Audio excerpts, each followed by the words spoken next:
इस सदी के माँ बाप जितनी चिंता कर रहे हैं बच्चों की, उतनी उन्होंने कभी भी नहीं की थी। फुर्सत भी नहीं थी, समय भी नहीं था कि बच्चों के साथ बैठे, कि रेडियो सुने, कि टेलीविजन देखे, कि बच्चों को फिल्म ले जाए। कहां सुविधा थी, कहां समय था। रोटी रोजी पूरी नहीं हो रही थी। बच्चे जल्दी भी प्रौढ़ हो जाते थे। ये तुमने ख्याल किया? अभी भी गांव के बच्चे जल्दी प्रौढ़ हो जाते, क्योंकि छोटी सी बच्ची चली पिता का भोजन लेके खेत की तरफ। उतनी छोटी बच्ची शहर की किसी काम की नहीं, उस पर तुम कोई भरोसा नहीं कर सकते। वो अपनी भोजन ठीक से कर ले वही मुश्किल मालूम होता। पिता का भोजन क्या खाक ले जाएगी। गांव की छोटी बच्ची घर का भोजन बनाने लगती। अभी तुम्हारी बच्ची को भोजन करना भी नहीं आता, उस पर टेबल पे उसके सामने बैठ के मां को उसको भोजन करवाना पड़ता है। तुम जरा फर्क देखो, जितना छोटा गांव होगा उसके बच्चे उतने ही जल्दी प्रौढ़ हो जाते। चले गाय को चराने, बैल को चराने, दूध लगाने, लकड़ी बीनने, जिंदगी शुरू हो गई।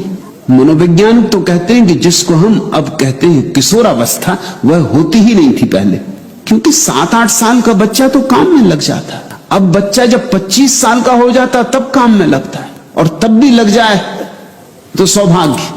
सबसे ज्यादा उपद्रव भी 18 और 25 साल के बीच के बच्चे करते। खाली है, ताकत हाथ में आ गई, काम कुछ है नहीं। यूनिवर्सिटी में आग लगाओ, फर्नीचर तोड़ दो, खिड़कियों के कांच तोड़ दो, कुछ तो करना होगा। ये तुम कल्पना नहीं कर सकते थे कि 25 साल का पुराने जमाने का आदमी तो बड़ा प्रौढ़ होता था, क्योंकि 7-8 साल का होता तब तो काम में लग जाता है, और भी गरीब घर का होता तो और भी पहले काम में लग जाता। जिम्मेदारियां सिर पे आती तो अनुभव आता, अनुभव आता तो समझ आती। 25 साल का होते होते तो जीवन का इतना अनुभव हो जाता था कि वो इस तरह की मूर्ताएं कर सकता था जो आज के लड़के और लड़कियां कर रहे हैं। असंभव। उसमें एक गुरु गंभीरता आ जाती थी, उसे जीवन का एक पाठ मिल गया होता था।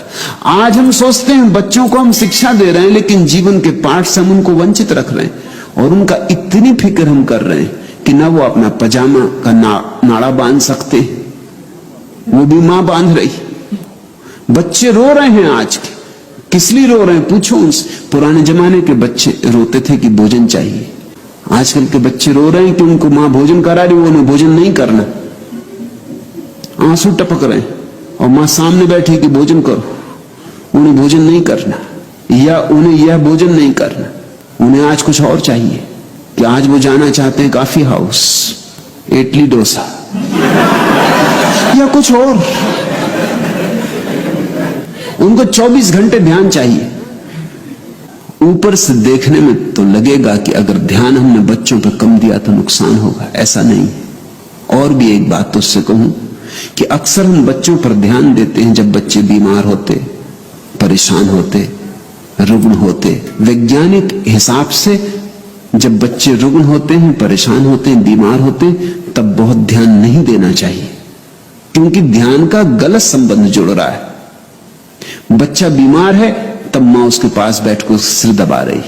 अब जब भी इस बच्चे को भविष्य में सिर दबाना होगा, ये बीमार हो जाएगा। बच्चों पर जब वे रुग्ण हो तो उनकी सेवा करना, लेकिन ध्यान मत देना।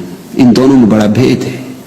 जो जरूरत हो अपेक्षा पूरी करना, उनकी दवा की जरूरत हो दवा दे देना, उनको कंबल उड़ाना हो कंबल उड़ा देना, लेकिन ज्यादा उनकी खुशामद मत करना। कहीं ऐसा ना हो कि तुम्हारी खुशामद उनके भीतर बीमारी में न्यस्त स्वार्थ बन जाए। कहीं ऐसा ना हो कि उनको लगने लगे कि जब भी ध्यान चाहिए हो तो बीमार हो जाने से मिलेगा। मनोवैज्ञानिक कहते हैं कि दुनिया में 70% बीमारियां मानसिक है। 70% बड़ा अनुपात है, और ये 70% बीमारियां ऐसी हैं जो तुम चाहते हो कि हो जाएं। तुमने देखा परीक्षा के वक्त बच्चे बीमार हो जाते, परीक्षा के वक्त सारी दुनिया में बच्चों की बीमारियां एकदम बढ़ जाती, क्योंकि बीमारी सुगम उपाय है बचने का। परीक्षा देने की जरूरत नहीं, बीमार है। या अगर देनी भी पड़ी परीक्षा और पास न हुए तो भी कोई ये नहीं कह सकता कि कोई हमारी भूल हुई, बीमार थे। या अगर तृतीय श्रेणी में आए तो भी चलेगा, क्योंकि बीमार थे, क्या कर सकते हो। ये तो बीमारी बड़ी तरकीब बन गई। बीमारी के साथ संबंध जोड़ लिया स्वास्थ्य की बजाय।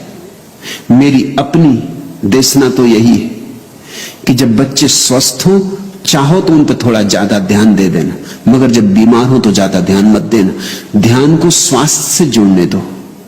जब बच्चे मस्त हो, आनंदित हो, उनको गले लगा लेना, लेकिन जब बीमार हो तब कंबल ओढ़ा कर उनको सुला देना। ये कठोर मालूम पड़ेगा, ऊपर से तो कठोर साफ ही लग रहा है, लगेगा कि मैं कोई उल्टी बातें सिखा रहा हूं। ऐसे मैं उल्टी ही बातें सिखाता हूं। लेकिन जब बच्चा बीमार हो तब उसे कंबल उड़ा के सुला देना, दवा पिला देना, बस ऐसे जैसे नर्स करती। उस वक्त मातृत्व मत दिखलाना, सुविधा हो तो नर्स ही रख देना, वो ज्यादा अच्छा। लेकिन जब बच्चा प्रसन्न हो, आनंदित हो, तो कभी उसे गले भी लगाना, उसका हाथ में हाथ लेके नाचना भी।